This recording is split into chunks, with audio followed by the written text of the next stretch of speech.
Vamos ler a Bíblia? Abra lá comigo, primeiro livro dos Reis, capítulo 2. Estamos numa série. Falei um pouquinho na primeira ministração sobre Saul, a sua queda. Fugirmos do espírito de Saul, que priorizou o poder ao invés da presença. Falamos um pouquinho há 2 semanas atrás, semana retrasada, sobre a vida de Salomão e o propósito que ele executou vindo do seu próprio pai. Deus entrega a planta do templo nas mãos de Davi, e Davi não poderia construir, e Davi entrega a planta totalmente pronta, com recursos, para que o seu filho pudesse construir o templo, não somente com os recursos, mas também com a presença do pai, abençoado pelo pai, e entregue todo o projeto em suas mãos. E a pergunta daquele momento foi: o que nós estamos transferindo para os nossos filhos? Ou o que nós estamos transferindo para uma geração que está aqui exatamente no altar hoje? O que vamos deixar? O que será de plataforma, num fundamento para essa geração não precisar começar lá de baixo, mas ela já pegar o bastão e já dar continuidade a esse ministério pelo poder do nome de Jesus. E hoje eu quero falar um pouquinho sobre o trono de Salomão também, mas também o seu patrimônio e a sua queda. Diga assim comigo: o trono de Salomão, o seu patrimônio, mas a sua queda. O texto vai dizer assim para nós: quando se aproximava o dia de sua morte, Davi deu instruções ao seu filho Salomão. Presta atenção aqui. Davi, ele está se aproximando da sua morte.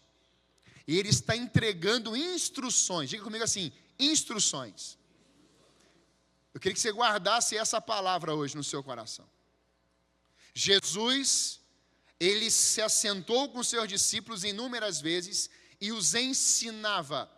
Mateus capítulo 28, nos últimos versículos, está mostrando o ide de Cristo aos discípulos, indo por todo o mundo, pregando o evangelho a todas as nações, batizando-as em nome do Pai, do Filho e do Espírito Santo, e ensinando-as a observar todas as coisas que eu vos tenho mandado, e eis que estou convosco todos os dias, até a consumação dos séculos.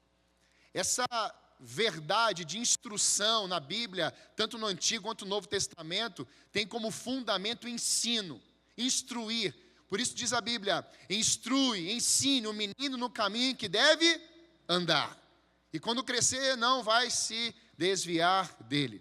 Os ensinamentos do Senhor partem da sua verdade, dos seus mandamentos, preceitos. Por isso que ele vai dizer também no Salmo: lâmpada para os meus pés. Você anda conforme a palavra de Deus. Você é instruído na palavra, você vive a palavra te governa, você anda nela e você vê os feitos dessa palavra na sua vida e através da sua vida. Você podia dar um amém. Por isso, instrua. Na velhice, Davi está instruindo o seu filho. Estou para seguir o caminho de toda a terra. Você vai morrer um dia. A sua senha vai ser chamada. Não pense que você vai estar aqui para sempre. O que você vai instruir até o dia da sua morte, para as pessoas ao seu lado. O que nós, como igreja, estamos instruindo a nossa comunidade. O que nós estamos fazendo, como você ouviu aqui, tem o jiu-jitsu, tem a ação social, tem o bazar, tem a psicologia, tem os atendimentos, tem o caminhar, tem as bênçãos nas ruas, na vida das pessoas, tem o posicionamento espiritual, tem o curso de espanhol, tem um monte de coisa que está sendo feito, mas nós precisamos ir além.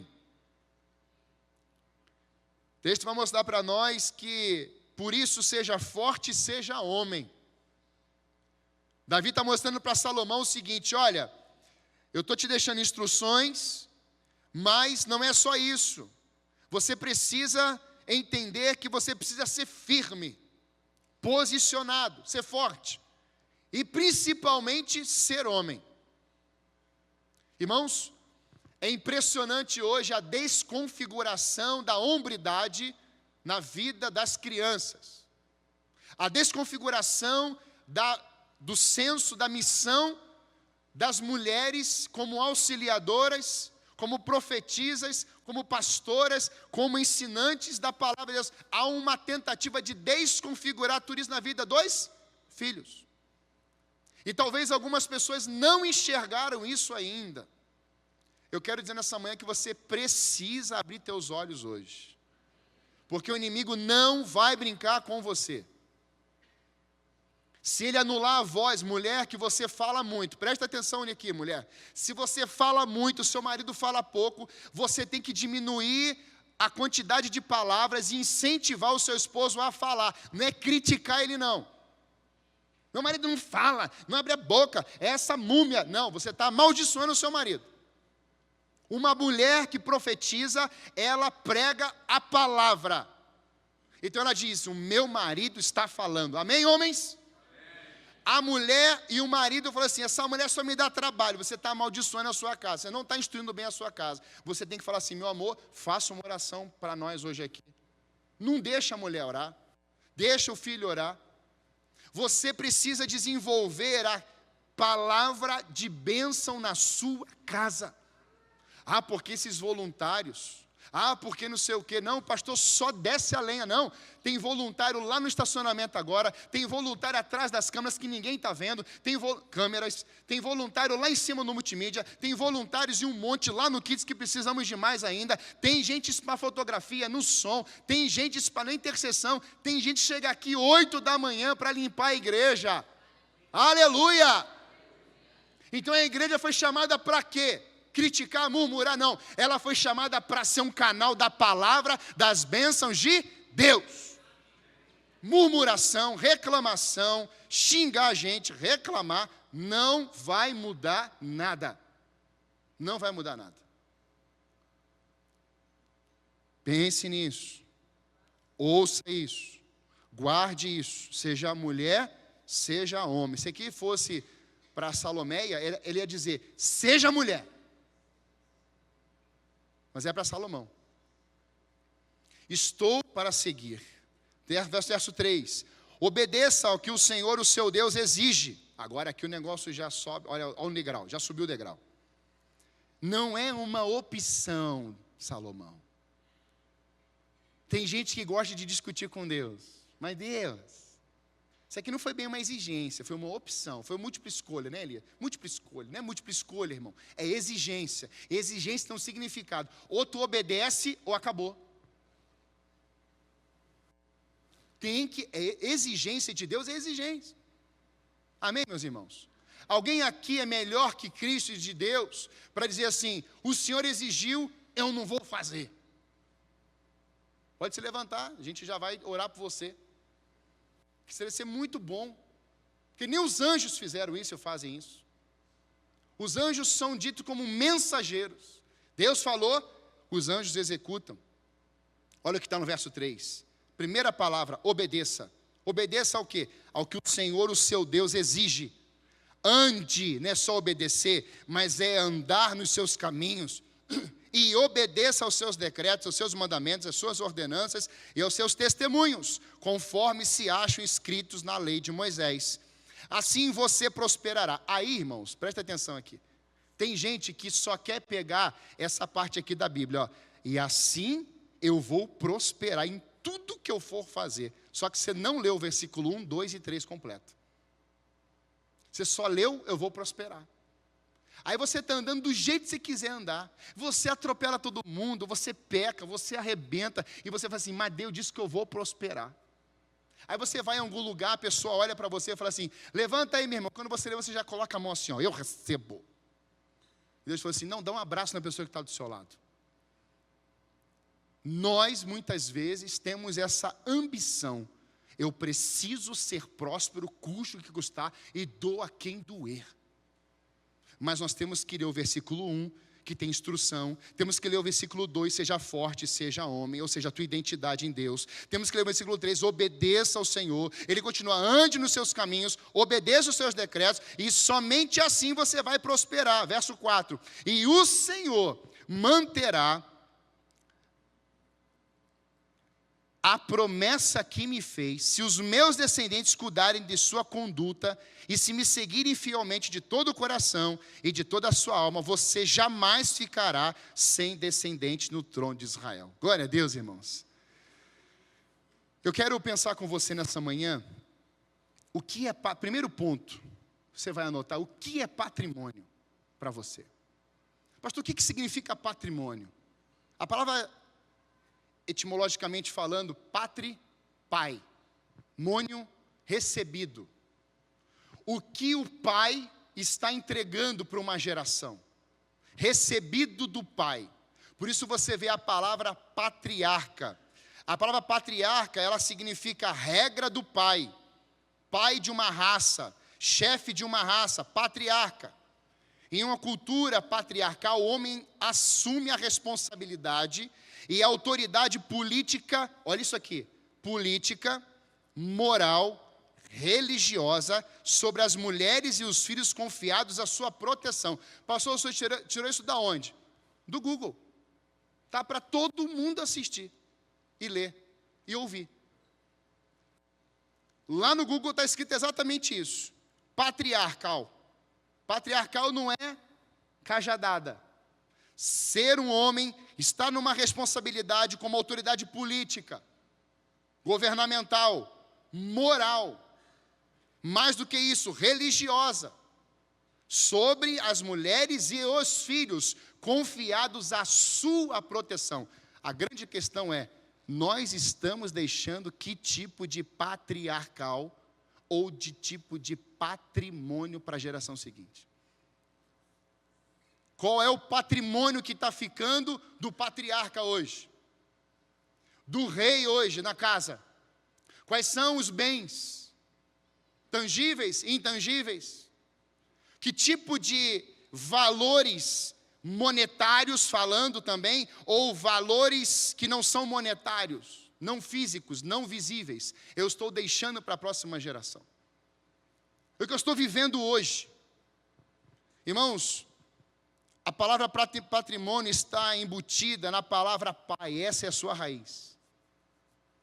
É um legado, o patrimônio é um legado. Eu já disse isso aqui várias vezes. Legado você deixa nas pessoas. Herança você deixa para as pessoas.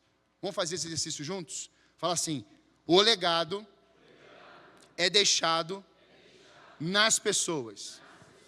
A herança é deixada para as pessoas. Nós não podemos perder isso de vista. O que o Gabriel e o time da música, do louvor, os ministradores mais experientes, o que eles estão deixando para essa geração é tempo de ensino, qualidade, aprimoramento, ensaio das vozes, os instrumentistas, o que esse time mais experiente nas áreas da igreja está deixando para os mais novos. O que o pastor João, a pastora Débora, tem tentado deixar para essa geração. Então nós precisamos entender que isso envolve o quê? Um legado. Isso nos mostra, irmãos, que a ordem natural é que os pais deixam patrimônio para os filhos, seja físico ou espiritual. E tem pai e mãe que não está nem aí para isso. Não quer deixar patrimônio espiritual. E não quer deixar... Pastor, só veio com tudo hoje, hein? Irmãos, eu quero em nome de Jesus que essa igreja, ela deixe um patrimônio, irmãos. Mas não um patrimônio de estrutura só. É um patrimônio espiritual, irmão. Você pode dizer amém? Então olha para 3 pessoas e fala assim, vamos deixar um patrimônio espiritual. Para a próxima geração.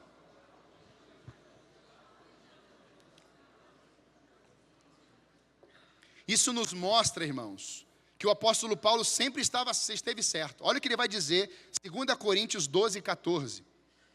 Agora, estou pronto para visitá-los pela 3ª vez, e não lhes serei um peso, porque o que desejo não são os seus bens, mas vocês mesmos. Olha onde é que Paulo entra, hein? Além disso, os filhos não devem ajuntar riquezas para os pais, mas os pais para os filhos. Tem muito pai pegando o menininho de 10 anos e colocando esse menino no clube, e falando assim, aqui está o meu pote de ouro. Tem muita mãe que está pegando a menina, levando a menina no estilista, modelito, roupa, corpinho, cabelinho, manicure, pedicure, tudo. E fala assim, aqui está a minha projeção. Quando olharem para ela, vão me ver. Então a mãe não cria e desenvolve, a mãe intima a menina a ser o que ela não conseguiu ser. Tem muito advogado, médico, homens e mulheres que decidiram falar assim, você vai ser isso aqui. A pergunta é, você está deixando o teu patrimônio obrigatoriamente, ou você chegou a consultar Deus, em alguma assim, Senhor, o que o Senhor tem para a minha geração?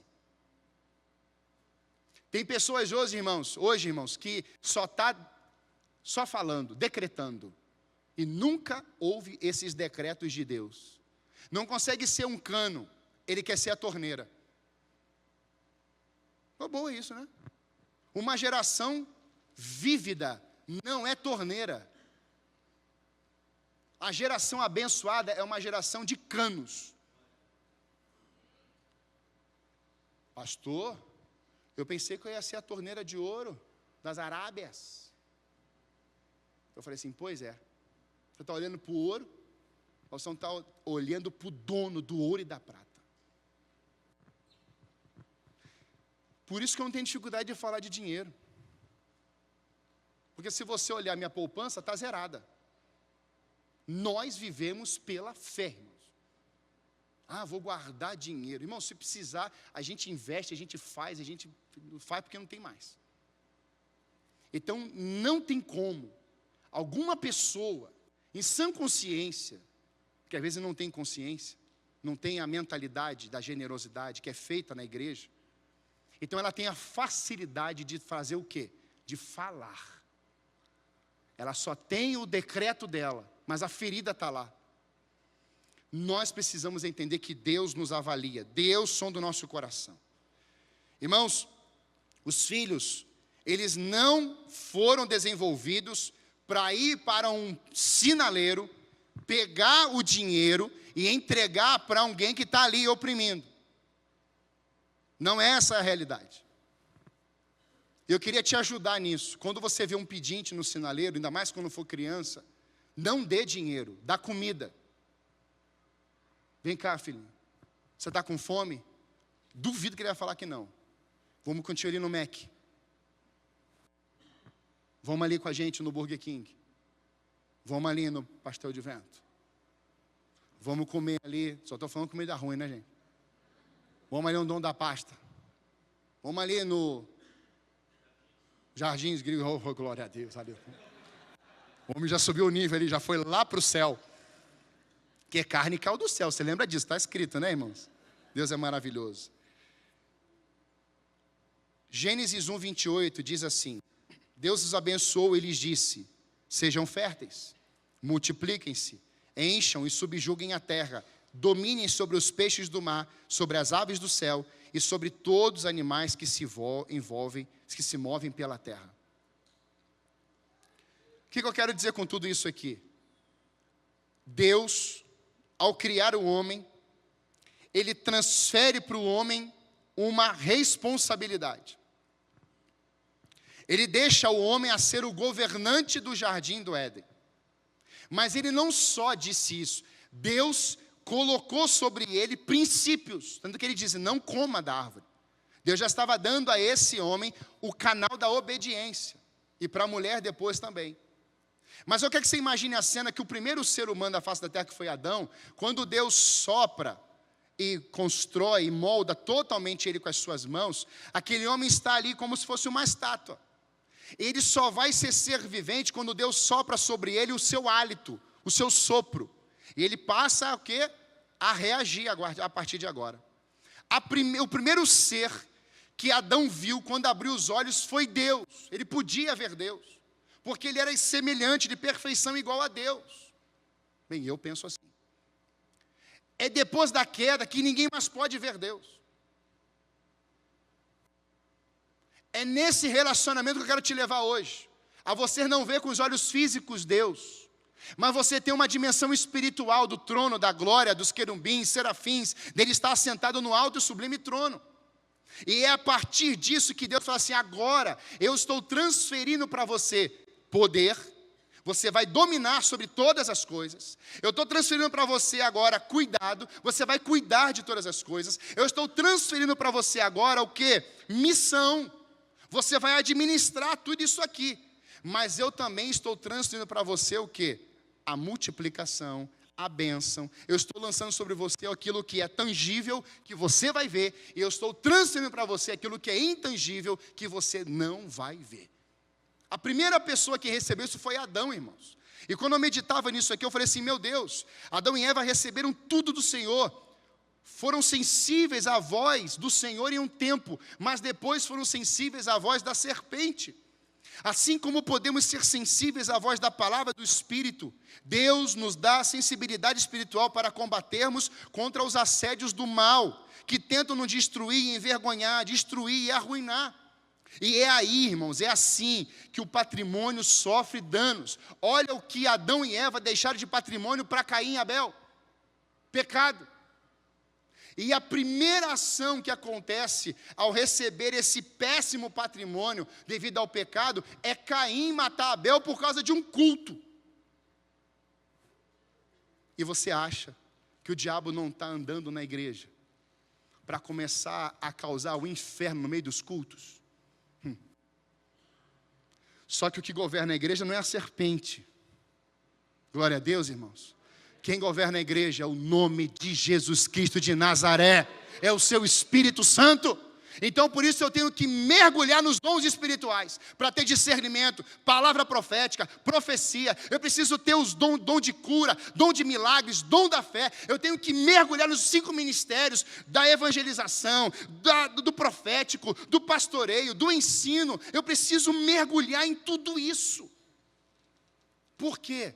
Porque é isso que vai edificar o corpo de Cristo. Sem edificação não tem patrimônio intangível. Sem edificação não prosperará a próxima geração. Temos que edificar. Vocês vão construir sobre esta pedra. E sobre esta pedra as portas do inferno não prevalecerão contra ela. A edificação é Cristo, irmãos. Os princípios vêm de Cristo. Os valores vêm de Cristo. A verdade vem de Cristo. O poder vem de Cristo. A palavra declarada vem de Cristo. O poder do Espírito atua depois de Cristo. Ou seja, quem precisa governar com edificação e fundamento da igreja é Jesus Cristo. E se isso aqui for verdade, nós vamos ter menos trabalho. Porque Deus sabe que somos responsáveis por essa geração. Deixa eu te falar uma coisa nessa manhã. Deus sabe que cada um de nós aqui assumiu uma responsabilidade. E essa responsabilidade vem dEle. Segundo lugar, quem aqui já aprendeu o que é patrimônio nunca vai esquecer isso. Então, quando você vê um cara cuidando do patrimônio da empresa, dá um abraço nele. Porque tem gente que tem lá, assim, tem uma salinha lá atrás, é o homem que cuida do patrimônio da empresa. Não valoriza muito não. Vai lá. Quem aqui trabalha numa empresa que tem alguém que cuida do patrimônio? Faz assim com a mão. Ainda tem gente aí, tá vendo? Cuidado, é zelo. Anotar os números. Planilhar, sistema. Temos que ter isso, irmãos. Cuidar dos mínimos detalhes. Diga amém. Eu fico maravilhado com as meninas ali. Meus irmãos, eu vou um parênteses aqui. Eu às vezes venho aqui durante a semana, as meninas venezuelanas, elas estão trabalhando aqui. Irmãos, a Rony, a esposa do Jesus, me fugiu o nome. A Dani. Irmãos, teve um dia que eu estava aqui, a gente estava mexendo naquela sala que a gente pegou lá embaixo, e as meninas, virou um depósito, a escada, né? Virou um depósito. Aí veio um pessoal limpar, a Mara, estava todo mundo aqui, daí essas meninas estavam dando gargalhada, irmãos. Elas andavam aqui, elas rindo. Eu falei assim, Deus, o Senhor é incrível. Essas meninas foram amadas, são estrangeiros, numa terra aqui, nós estamos cuidando, abençoando. Irmãos, a alegria, eu nunca vi quando a Marlene também estava trabalhando aqui, outras pessoas trabalhando. Irmãos, eu não vejo as meninas, os rapazes, O Alex está lá no estacionamento, está pronto, irmãos, devido à graça que Deus derramou sobre a vida desse homem. E no final do culto nós vamos lá para o estacionamento, consagrar no estacionamento, dá uma glória a Deus aí. Elas riem, porque elas estão fazendo para Deus, não tem peso. Eu nunca cheguei aqui e vi essas meninas mal-humoradas. Quando eu chego, bom dia, pastor. Sorriso. Irmão, se eu chegar com um problema, eu já falo assim, oh, glória a Deus. Você está entendendo? É essa visão de patrimônio. Olha a mesa da ceia. Quem arrumou a mesa da ceia? Foi Andressa. Ei. Amor, zelo. O som está bom? O ar-condicionado está bom? Tem gente que cuida dessas áreas, com excelência, a qualidade está aí. Irmãos, Deus me deu um espírito de gratidão nesses dias, que você não tem noção. Vê o Diego aqui, do lado da Vivian. Irmãos, Deus está fazendo coisas que impressionantes. Essa semana eu atendi, agora você vai aplaudir de pé. Eu vou lembrando das coisas. O Eric tem um amigo, o Eric, esposo da Ana Paula, o dono da qualidade, ó, chefe da qualidade. O Eric recebe um amigo na casa, um amigo de anos já, muitos anos. O James está aí? Fica de pé, varão. Vamos aplaudir a vida dele. Vai sentar, vai sentar. Vai sentar, filhão. Eu ia falar mal dele em cadeira. Tamo junto aí, tamo junto.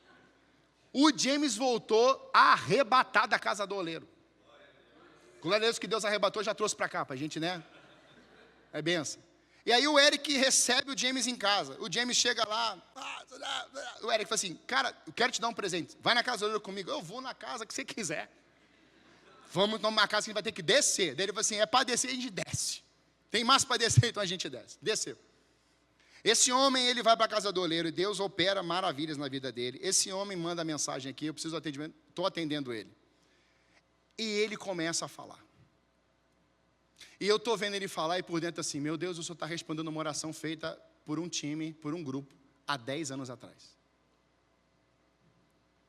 James, recebe isso na tua vida em nome de Jesus. Deus te promoveu. Nós orávamos. Você está curioso, né? Quem trabalha, né? Calma. Diga assim, calma. Olha só. Há uns 10 anos atrás, eu e minha esposa, liderando toda a juventude da igreja sede, nós começamos um movimento de oração na Batel. Quem vai lembrar disso? Começávamos na Francisco Rocha, perto dali. Lembra disso, jovens? Os meus adolescentes viraram jovens. Hoje já tem aí, parou por aqui. E aí, estamos saindo ali, onde tem a esquina ali, era uma área GM, né, da Chevrolet ali. A gente pegava ali, a gente andava, a gente parava nos pontos estratégicos que Deus mandava a gente parar. Orávamos pelas pessoas ali, onde estavam nas filas para entrar naquelas baladas, aquelas casas de... Nossa, pelo amor de Deus. Pensa numa coisa, as mulheres iam embora chorando, porque recebiam ali um cuidado, um amor e tudo mais. Fizemos isso durante anos. Eu só vi 2 baladas fechando, só 2.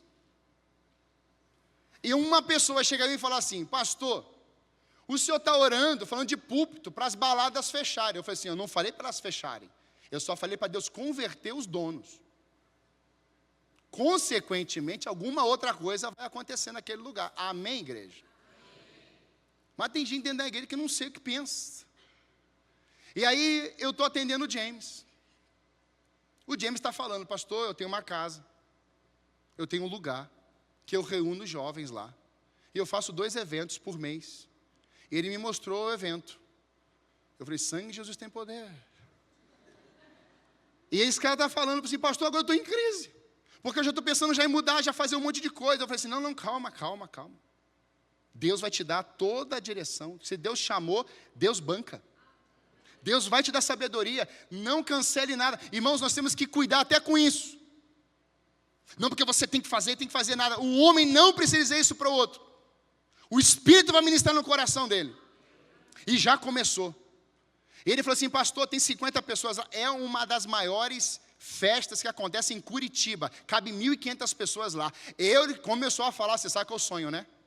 Quando ele falou 1.500 pessoas, eu falei assim, por dentro, igreja.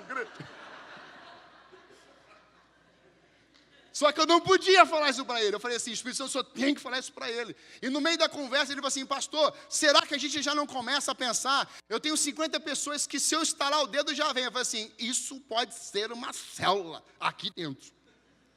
E a gente não pode reunir e falar assim, meu amado, vamos começar do jeito que Deus mandar a gente começar. Irmãos, Deus está respondendo uma oração que tem 10 anos, tem sido feita. O James é um dos maiores produtores, se não maior, de festas em Curitiba. E Deus vai te usar, meu irmão. Não vai faltar nada sobre a tua vida. Deus vai te abençoar. Consagre o teu corpo, a tua vida a Deus. Deus vai te honrar. Vai te honrar. Deus pegou o James e falou assim, você ia deixar um patrimônio assado. E você agora vai deixar um patrimônio espiritual. E você que tem empresa, você que tem escritório, você que tem alguma coisa lá, não precisa ficar com medo. É só você conversar um pouquinho com o Eterno, que Ele resolve vários dos problemas que você tem. Eu não sei como é que assina esse contrato, eu não sei se assina, não sei se assina. Chama o Eterno. Chama o Eterno para o assunto. Senhor, está aqui a caneta. Eu quero ver se o Senhor assinar, eu assino embaixo. Deixa Deus assinar primeiro os contratos, irmãos. Nós queremos assinar contrato, queremos comprar, queremos vender, queremos fazer. A grande questão é, Deus assinou e eu assino embaixo. Porque se Deus assinar primeiro, tua assinatura nem vale, irmão. Porque Ele assina com sangue. Eu quero ver arrancar uma aliança de sangue de Deus. Deus não é homem para que minta. E você só será abençoado se você tiver aliançado com Deus. É a palavra que diz.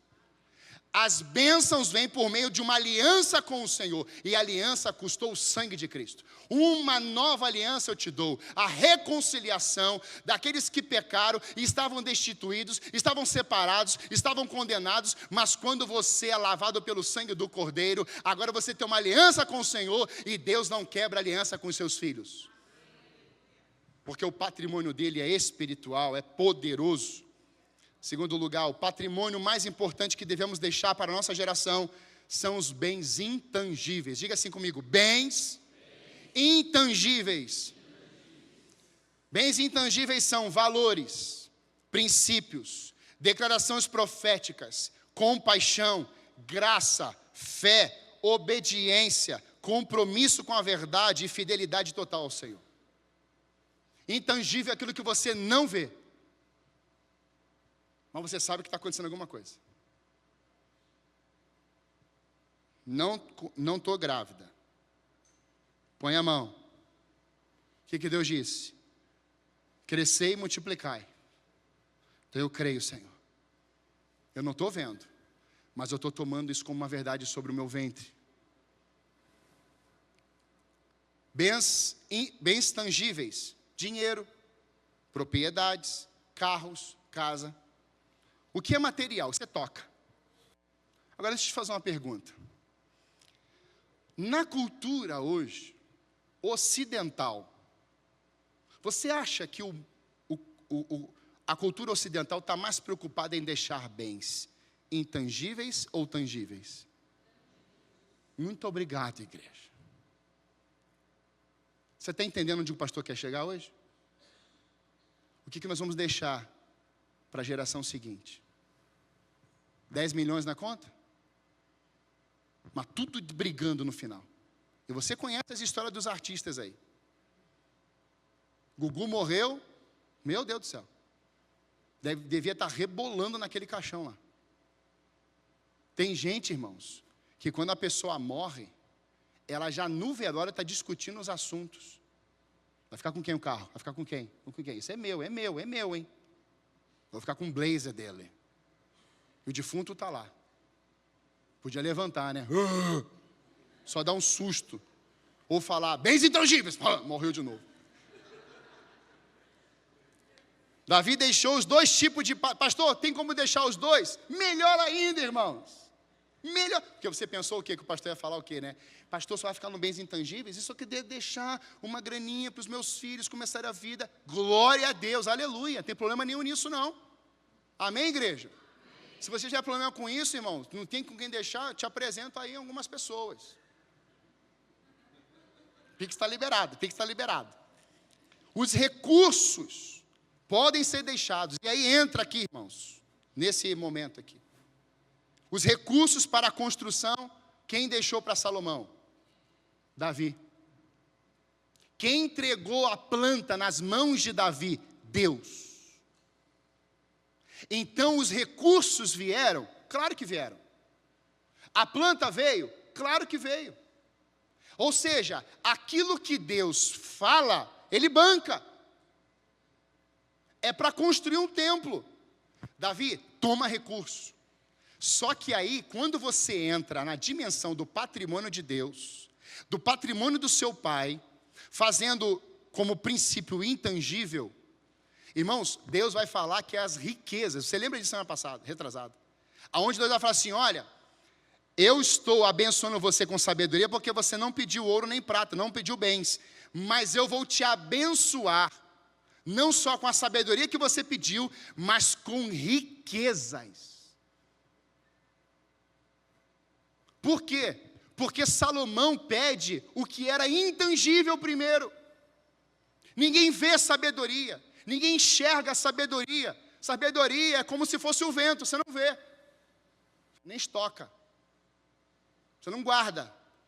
Mas você vê pessoas falando, você vê pessoas ensinando, você vê pessoas equilibradas, você vê assim, meu Deus, que sabedoria. Por quê? Porque aquilo que era intangível, agora se torna o quê? Presente, visível, palpável.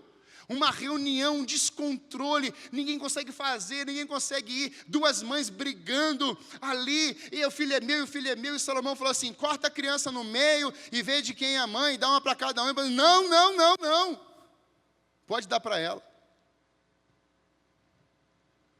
Achamos a verdadeira mãe, sabedoria do alto. As instruções espirituais, bênçãos e encorajamento vêm aqui, de Davi para Salomão. 1 Crônicas 28, 9 a 13, olha o que o texto vai nos mostrar. E você, meu filho Salomão, reconheça o Deus de seu pai e sirva-o de todo o coração, espontaneamente. Pois o Senhor sonda os corações e conhece a motivação sempre. Davi, irmãos, instruiu seu filho Salomão, dando-lhe instruções, transferiu responsabilidades e deveres ao seu coração. Davi não ficou só no preparo dos recursos, Davi estava instruindo em obediência, decretos, mandamentos ao seu filho Salomão. Davi nesse momento, irmãos, estava interessado em deixar um legado dentro de Salomão, alinhado com o coração de Deus. Davi deixou um patrimônio na vida de Salomão que envolvia uma continuidade espiritual, uma continuidade de fé que ele tinha em Deus, uma continuidade dos princípios estabelecidos por Deus, e somente assim a prosperidade viria sobre ele, ou sobre eles. A verdade é que ser próspero na Bíblia, ou ser bem-sucedido, tem a ver com cumprir planos e propósitos de Deus. Pastor, quero ser bem-sucedido, quero ser próspero. Só cumpre os propósitos de Deus, só isso. Só os planos do Senhor, isso é ser bem-sucedido, isso é ser próspero em Deus. Porque Jeremias 29, 11 vai mostrar isso. Porque sou eu que conheço os planos que tenho para vocês, diz o Senhor. Planos de fazê-los, está saindo da boca de Deus, irmão. E não de causar dano, planos de dar a vocês esperança e irmãos, isso está saindo da boca do Senhor nessa manhã para nós. Deus está falando para a igreja Alameda aqui, eu tenho planos para essa casa, eu tenho planos para essa família, eu tenho planos, eu tenho um patrimônio, eu tenho algo intangível para vocês, os meus pensamentos não são os vossos pensamentos, eu quero fazer vocês prosperar, vocês não terem dano algum, eu quero fazer que vocês vivam em esperança e tenham um futuro glorioso. Deus está falando isso para nós hoje. A grande questão é, eu quero agarrar essas sentenças que saem da boca de Deus, ou eu vou fazer como a Eva, conversar com o perigo. Nós temos que analisar isso nessa manhã. E eu amo algumas histórias, eu tenho meditado muito nisso, porque Davi faz todo esse processo, e agora ele vai deixar isso com Salomão. E Davi depois morre, Salomão senta no trono e vai embora, dá sequência. Só que na história também nós temos o que eu chamo de uma Sabe, Acais, rei Acais foi pai do rei Ezequias. Irmãos, o Acais foi um dos piores reis. Um dos piores. A Bíblia diz que ele não fez nada do que era reto aos olhos do Senhor. Ele fez só baderna. E toda a miséria veio, porque o poder de um rei era medido o quanto ele tinha de ouro, de tesouro. Quanto pesava a sua riqueza, é quanto valia o seu reinado. Por isso que Davi e Salomão, agora depois Ezequias, vai mostrar isso para nós, essa riqueza. O domínio sobre as outras regiões. O poderio, veja, a rainha de Sabá está em uma outra região, ela sai de lá e vem até Salomão. Uma rainha. Então, quando a gente olha para essa visão agora do rei Acais, ele termina muito mal. Ele só faz coisa errada. Só que Deus, irmãos, o patrimônio, eu quero te mostrar isso aqui nessa manhã, recebe isso aqui, não se distraia. Quando Acais vive uma vida errada, errônea, pecaminosa, ele está dizendo para o seu filho Ezequias, no mundo espiritual assim, eu vou te deixar lixo, eu vou te deixar idolatria, eu vou te deixar feitiçaria, eu vou te deixar pecado, eu vou te deixar tudo isso, Ezequias. Eu vou te deixar contaminações, eu vou te deixar todos os postes de ídolos na cidade, isso é o que você vai receber de herança. Misericórdia. 2 Crônicas 29, de 1 a 35, Ezequias começa a reinar. Verso 2 vai dizer, e ele fez o que o Senhor aprova, como tinha feito Davi, seu predecessor. O texto já começa assim. Ele fez o que o Senhor aprova. No primeiro mês, do primeiro ano do seu reinado, ele reabriu as portas do templo e consertou. Convocou os sacerdotes. Olha só como que Ezequias começa o reinado. Olha a herança que ele recebe de Acais. Olha os bens intangíveis que ele recebe, que não tinha bem nenhum, na verdade. Olha tudo aquilo que ele recebe de carga. E Ezequias parece que acordou no céu e disse assim, Senhor, o que vamos fazer hoje? O que o teu pai fez, o que a tua mãe fez, todos esses patrimônios que foram malignos, que eles tiveram essa cegueira espiritual, eles não quiseram te deixar isso como um mal para você, mas eles aprenderam, eles guardaram, depositaram, e eles olharam para você e falaram assim, isso tudo vai ficar aqui para você, espiritualmente falando, eles não conheciam. Não importa o que eles deixaram, como deixaram. Tem uma ponte chamada cruz, que ali fica todo o pecado, toda a maldade, e a partir do ponto zero cruz, a tua vida agora é bem sucedida. O que antecedentes fizeram até a 4ª geração de maldição, a partir da cruz, até a 1000ª será bendita. Pode aplaudir o Senhor, é para Ele, pode aplaudir. Ezequias, ele tipifica isso. Meu pai fez essa coisa horrorosa no ministério dele, mas a partir de agora, o que o Senhor espera de mim? O Senhor aprova, como tinha feito Davi, porque a referência não era Acais, a referência estava em Davi, homem segundo o meu coração. Chama os sacerdotes, chama os levitas, reúna-os na praça que fica do lado deste. Escutem-me, levitas, consagrem agora e consagrem o templo do Senhor, o seu Deus, dos seus antepassados. Retirem tudo que é impuro do santuário. Está vendo, filho, filha, está vendo isso aqui? É você eliminando a idolatria da tua casa. É você dizendo assim, isso aqui veio até ontem, até hoje. A partir de agora, não vai passar para cá. Fizeram isso aqui. Abuso, rejeição, destruição, drogas, vícios, foi até aqui. O sangue de Cristo faz uma marca aqui. E daqui para cá é só bênção, é só palavra, patrimônio novo. O patrimônio velho foi para a cruz, mas o patrimônio novo está chegando. Eu quero liberar isso para os filhos aqui, que receberam essas heranças malditas. Você vai viver num patrimônio espiritual de Deus, a partir da cruz do sangue de Cristo. É isso que Deus tem para a sua vida.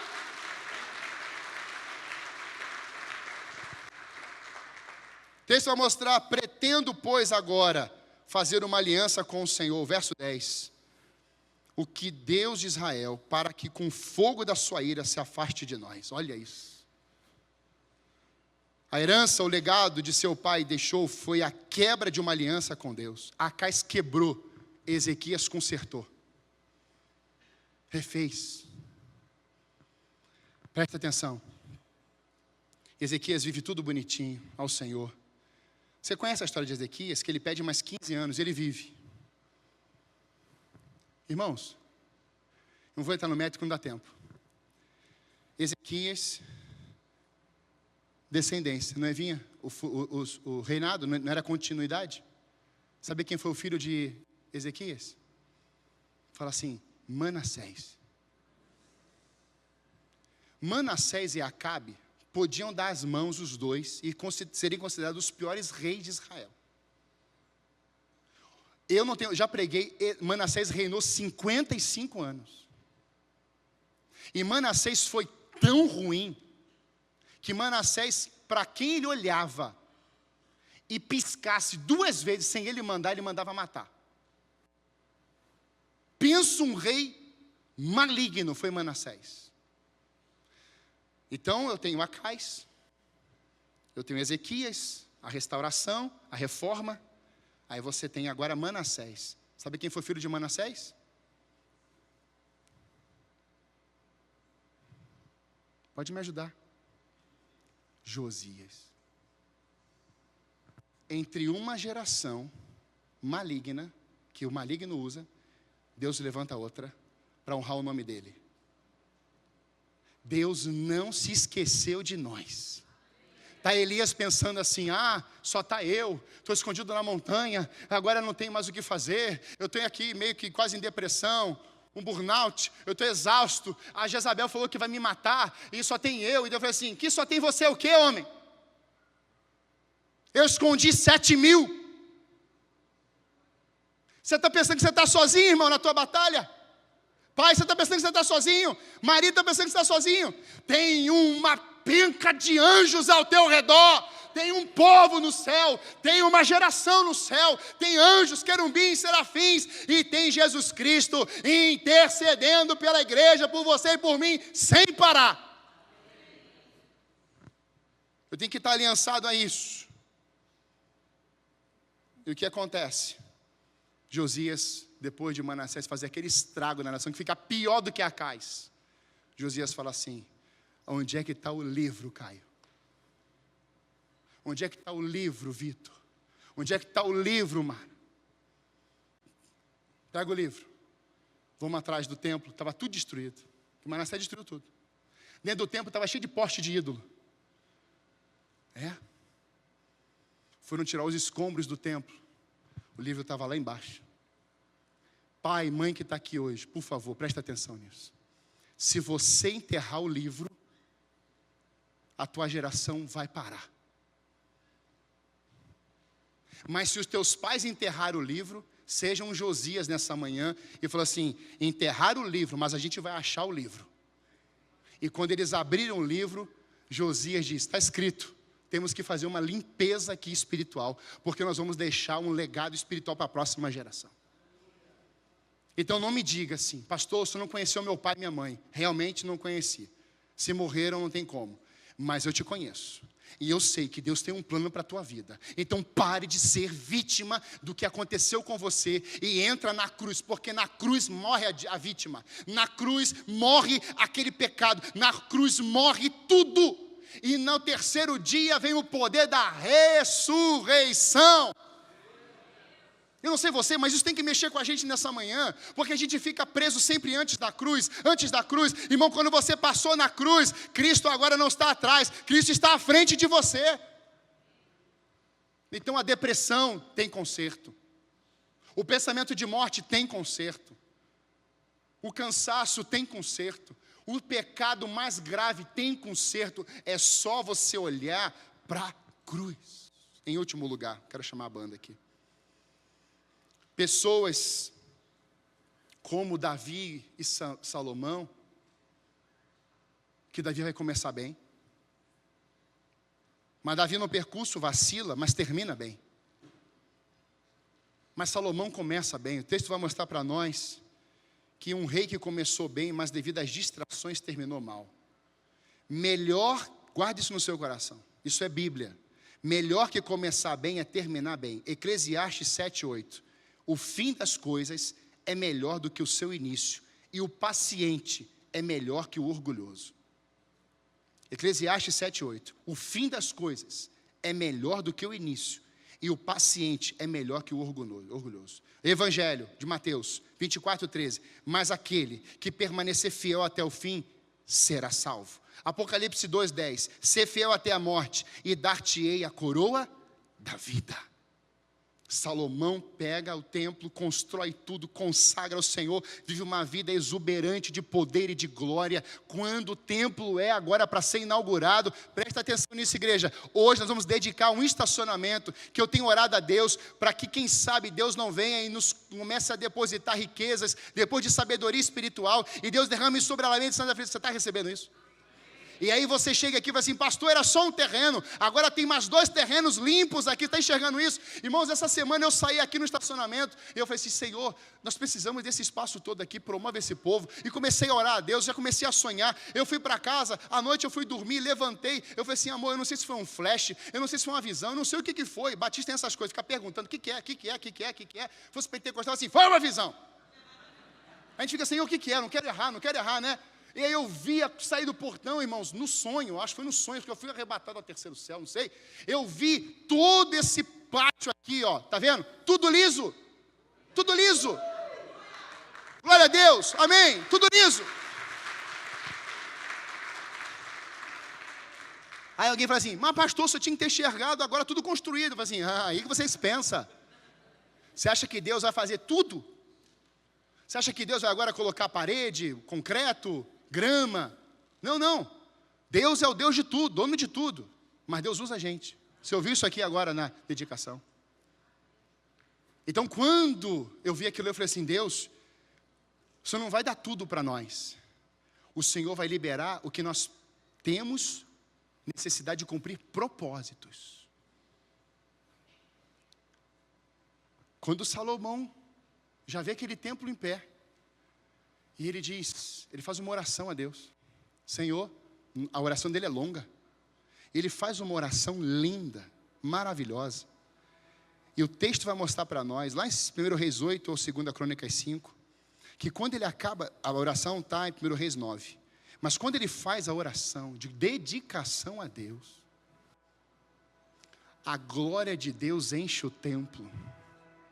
E o texto vai mostrar que a nuvem de glória veio sobre aquele lugar. Presta atenção. Nuvem na Bíblia. Foi a nuvem de glória que guiou Israel como igreja no deserto por 40 anos. Foi essa nuvem que deu luz e fogo a Israel à noite e forneceu uma nuvem de proteção do calor durante o dia. A nuvem significava trevas para os egípcios, mas luz para Israel como povo de Deus. Paulo diz que Israel foi batizado no Mar Vermelho e na nuvem. 1 Coríntios 10, de 1 a 4. Aquela nuvem esteve sobre o Sinai, quando o Senhor revelou a lei, o sacerdócio e o tabernáculo de Moisés. O Senhor deixou o monte Sinai e apareceu nessa nuvem sobre o trono de misericórdia, aspergindo sangue no tabernáculo de Moisés. A vida de Israel foi governada pelos movimentos da nuvem em conexão com as trombetas de prata. A vida de Israel foi governada pelos movimentos da nuvem. Irmãos, isso aqui é a terra copiando o céu. Os instrumentos estão na terra. Os instrumentos estão na terra, em conexão o quê? Com a nuvem. E a nuvem está se movimentando e as trombetas estão tocando. Você está entendendo isso? Mas houve um dia em que a nuvem se foi por causa da idolatria de Israel. Irmão, Salomão viveu toda a glória de Deus manifestada naquele templo. Deus desceu, Deus respondeu assim: Salomão, eu ouvi tua oração e estou te respondendo. Os anos se passam, e o texto vai mostrar para nós que a nuvem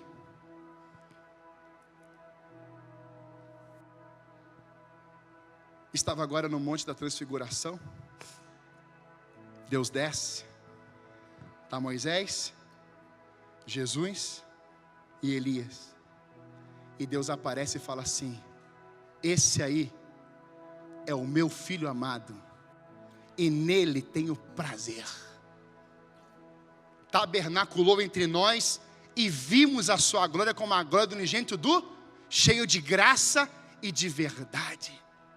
Todos viram Cristo, mas os fariseus, saduceus, religiosos, tomaram uma atitude: nós temos que eliminar esse, que agora se revela, que sai da nuvem, que sai daquela sarça, que sai daqueles ambientes que se manifestava, da cova dos leões, e agora está andando como um homem, servo, escravo, andando, todo mundo vendo ele. Mesmo quando era nuvem, as pessoas ridicularizavam e davam as costas para Deus. Quando Deus materializa o seu único filho para ir para a cruz, esse mesmo povo, agora de uma outra geração, toma uma decisão: temos que crucificá-lo. Só que o patrimônio ficou. Salomão, os anos se passam, o texto vai mostrar de que Salomão vai dizer: eu quero agora olhar para a terra.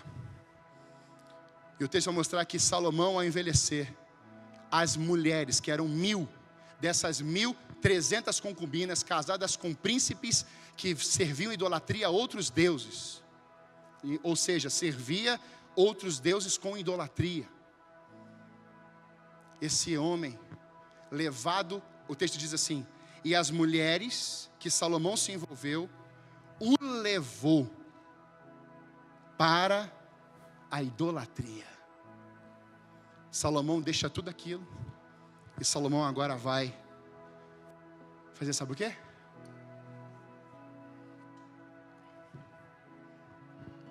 Ídolo. Anos atrás, orando a Deus, olha o patrimônio que ia ficar. Tempos depois, ele está prostrado diante de postes de ídolos, que foram construídos pelos príncipes pagãos. Irmãos, melhor é você terminar bem do que terminar mal. É melhor você decidir terminar bem hoje, porque Salomão começou muito bem, mas terminou mal. É uma tristeza. E qual foi o patrimônio que Salomão deixou? Deixa eu mostrar aqui, ó. 1 Reis 11:1. O rei Salomão amou muitas mulheres estrangeiras, além da filha de Faraó. Eram mulheres moabitas, amonitas, edomitas, sidômias e hititas. Elas eram das nações sobre as quais o Senhor tinha dito aos israelitas: vocês não poderão tomar mulheres dentre as nações. Quem foi que disse? Deus, lá no início da mensagem eu li para você, em Reis capítulo 2, você tem que obedecer, você não pode se desviar da lei. Davi está instruindo ele: você não pode abandonar os mandamentos, porque se você abandonar os mandamentos, não vai ter descendência. Vocês não poderão tomar mulheres dentre essas nações, porque elas o farão desviar-se para seguir os seus deuses. Salomão apegou-se amorosamente a elas. O que aconteceu com Salomão? Salomão perde o trono. E o texto vai mostrar que Salomão morre. Saul, Davi, Salomão. Todas as nações, e eles governando. Mas aí vem uma tragédia de patrimônio. Quando Salomão morre, Deus vem e fala assim: agora não tem mais uma nação, agora vai ter uma divisão. Reino do norte com 10 tribos, e reino do sul, Judá, com 2 tribos. Vão se levantando reis no reino do norte, vão se levantando reis no reino do sul, profetas para o norte, profetas para o sul. Irmãos, resumindo, todas essas tribos, esses povos, essas nações foram destruídas. Sobrou ninguém. Só que havia uma promessa que Deus tinha feito a Davi. De você, Davi, eu vou deixar um no trono. E semana que vem a outra eu termino. E aí você vai poder entender que mesmo com o patrimônio dividido, cortado, Cristo vem. Ele vai agora juntar gentios, judeus, samaritanos, nele. O que o diabo dividiu, pela cruz ele reconecta. O que o diabo tentou destruir, ou até destruiu, Deus é especialista em refazer.